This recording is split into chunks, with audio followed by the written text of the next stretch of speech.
is it. This is gonna be the one. Okay, first sit down video on the dome. I'm gonna see if I can do this as fast as I can, not try to talk too much, but still give y'all the information that y'all want and need. So let's just get into it. Hey guys, welcome back to our channel. I'm Armani. I'm a freshman biology major attending Howard University, and I'm also 50% of this wonderful channel that you're watching today. So go me, yay me. I don't even know what I'm gonna name this video just yet. You'll know before I do. Basically, the whole premise of this video, how I got into the HBCUs that I applied to. I have notes. I came prepared. Just a list of the schools, the college, the HBCUs that I applied to: Howard, Spelman, Xavier, NCAT, Hampton, Fisk, Clark Atlanta, Dillard, and Lincoln University of Missouri. What I'm going to discuss today is my overall application process for each of the schools, my stats, extracurriculars, and my resume. I'm wanting those two into one, my essays, and my recommendations and my recommendation letters. So number one, the application process. So for all the schools that I applied to, I applied via the Common App. If you're not familiar with what that is, it's an application where you just fill it out once, your personal information, you put in your essays. Every time you do a application for a school, automatically puts in that information. It saves so much time. I'm not sure for the other schools, but I know Howard, that's the only way you can apply. And I did not have to pay any application fees. They add up. Save yourself some money. Back to what I was saying. So I applied early action, no, not early decision. There's a difference. Early action is non-binding, early decision is binding. Unless you know for sure you want to go to one of these schools and that you're going, if you get accepted, do not apply early decision. So I applied early action to every single last one of these schools. I believe they gave me extra consideration for admission and scholarships. I know admission is true because the acceptance rate for the school that I'm going to is a lot higher for early action or early decision applicants rather than regular decision in was that February? Yeah, sometime next year. Everything that I say in this video, I use for every single last one of these schools. I use the same resume, just switched up the objective for each one. I use the same essay, same supplemental essay, additional information essay. Maybe I tweaked it out a little bit, but I use the same one for each of them. And I got all my notifications in time, except for Howard's. But that's another story for another time. Before I get into my stats, I just want to say that for the majority of these schools, especially for my school, your stats, your test scores, and things of that nature, they're literally a small piece of your application. At most, it's like 30%. They look at you more as a person, how you can contribute to their notable alumni, their legacy, substance.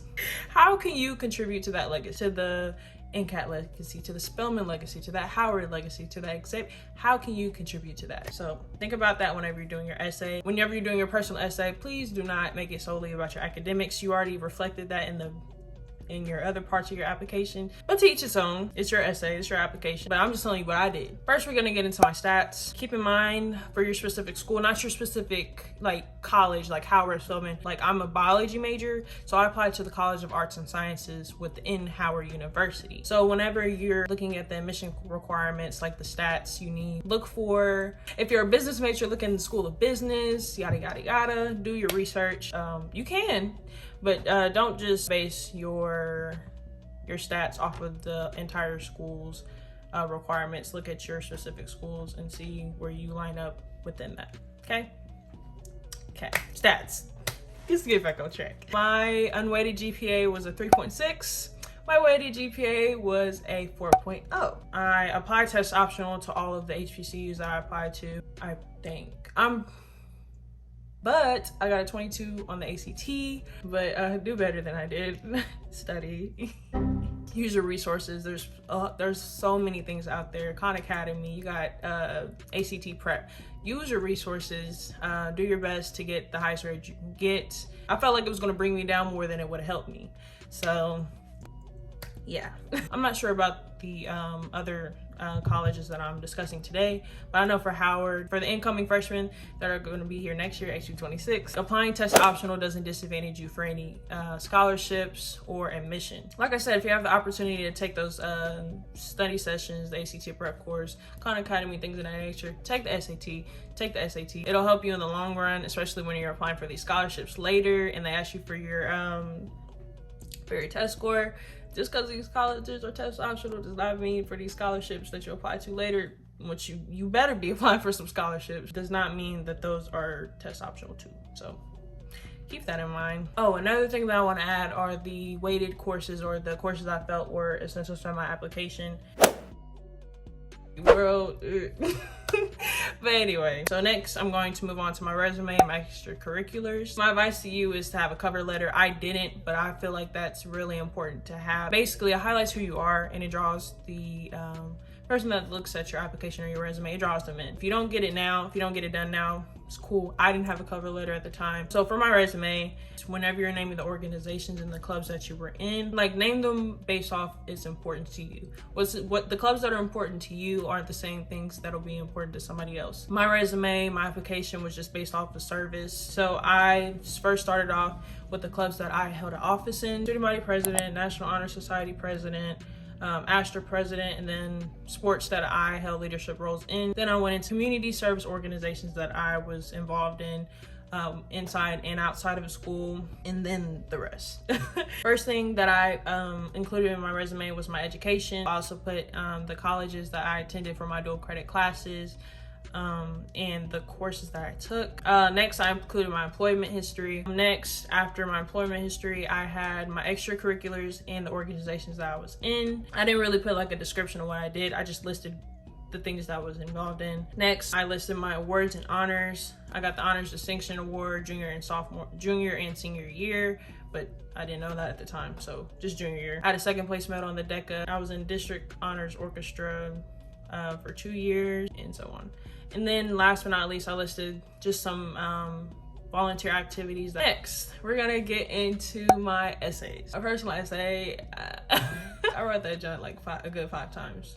Shout out to my college advisor. She told me to dig deep. She's the one who basically told me that my personal essay was supposed to be about me. At first, I did what I said not to do earlier. I was just writing about my academics, like how I got these grades and how I worked hard, which is already reflected in your application. So you're just repeating the same thing. So I think that really sealed the deal for me. Shout out to my cousin. Shout out to my college advisor for helping me out. My biggest advice to you is find a topic that you're passionate about. You're never gonna see the person that looks at your essay. Like, pour your heart into this essay. Get deep, dig deep. It's easier said than done. You can do it. I know you can. I did it, so you can do it. I'm not gonna read my essay. It's a little personal. Like I said, I'm a biology major, pre-med at that, meaning that eventually I will go into medicine. So I basically tied in the racial disparities in my community, why I wanted to join so many clubs and hold leadership roles in them, and tied that into my career choice. So for my personal essay, I picked the prompt where you can choose your own essay and submit that in. I know a lot of people that did that. I haven't talked to anybody that said that they didn't do it. Next, I'm gonna get into my community disruption essay, how the pandemic and everything that was going around during that time brought a divide between a lot of things in my community, how I saw that firsthand as a cashier at Walmart, because a lot of things happen at Walmart, and basically how I pushed to make sure that the same thing didn't happen within our school, making sure I did what I could to make sure that it didn't get worse within our community, and an organization that I joined towards the beginning of my senior year. Basically, it was a program created with the purpose of ensuring that the relationship between the community and the police department would strengthen. I also did the optional essays. I was told that optional is not really optional. Fill in any box you can. Use those extra boxes to continue to build yourself up. If you feel like a certain piece of your you was not reflected in the application, add that into the information box. So last but not least, the thing I'm going to cover are recommendations. Find people that you feel like would further strengthen your application and that actually would like you. Please don't pick somebody. Please don't ask somebody for a recommendation that you don't really know, or you know that y'all had like a rocky past. They submit those recommendations in the Common App. Half of the time, you probably won't even see it, the recommendation letter, or you won't even be able to touch it. So please don't pick someone that doesn't like you. I asked my superintendent and my student council sponsor for recommendation letters. I also asked both of my AP teachers. Yeah, I think that's it. I'll probably say this for every single video that I do about college. I just want to contribute to the videos that helped me or that gave me the information I needed to get to where I am today. So hopefully this video did the same for you. If you did, if you like this video, make sure you like, comment, and subscribe. There are more videos coming soon. It's right there. Don't be lazy. Just go ahead and hit it. If you're applying to any of the schools, just let me know what schools you're applying to. Give me any feedback. Yada yada yada. You know the whole nine. But with that all being said, without further ado, that's a wrap cap.